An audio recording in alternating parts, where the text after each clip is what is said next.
बिस्मिल्लाहिर्रहमानिर्रहीम। अस्सलाम वालेकुम। जब हज़रत नूह अलैहिस्सलाम अपने उम्मतियों को लेकर कश्ती में बैठे तो उन्हें कश्ती में एक बूढ़ा नज़र आया।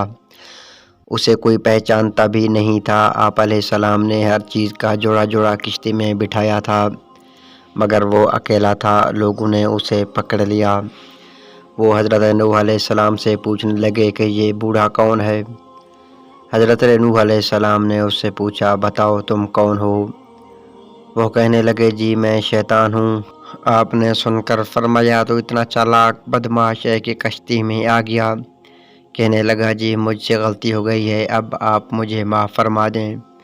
आप अलैहिस्सलाम ने फरमाया, तुम्हें हम ऐसे ही नहीं छोड़ेंगे, तो हमें अपना गुर बताता जा, किससे तू लोगों को सबसे ज़्यादा नुकसान पहुँचाता है। कहने लगा, जी मैं सच सच बताऊँगा, अलबत्ता आप वादा करें कि आप मुझे छोड़ देंगे। आप अलैहिस्सलाम ने फरमाया, ठीक है, हम तुम्हें छोड़ देंगे। वो कहने लगा, मैं दो बातों से इंसान को ज़्यादा नुकसान पहुंचाता हूं, एक हसद, दूसरा हिर्स।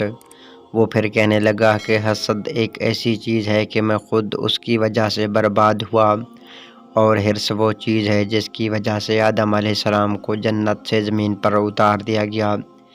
इसलिए मैं इन्हीं दो चीज़ों की वजह से इंसानों को सबसे ज़्यादा नुकसान पहुंचाता हूं। वाक़अतन ये दोनों ऐसी ख़तरनाक बीमारियां हैं जो तमाम बीमारियों की बुनियाद बनती हैं। आज के सब लड़ाई झगड़े या तो हसद की वजह से हैं या हिर्स की वजह से। हासिद इंसान अंदर ही अंदर आग में जलता रहता है। वो किसी को अच्छी हालत में नहीं देख सकता। दूसरे इंसान पर अल्लाह ताला की नेमतें होती हैं और वो हासिद के अंदर मरवड़ पैदा होते हैं कि वो अच्छी हालत में क्यों है।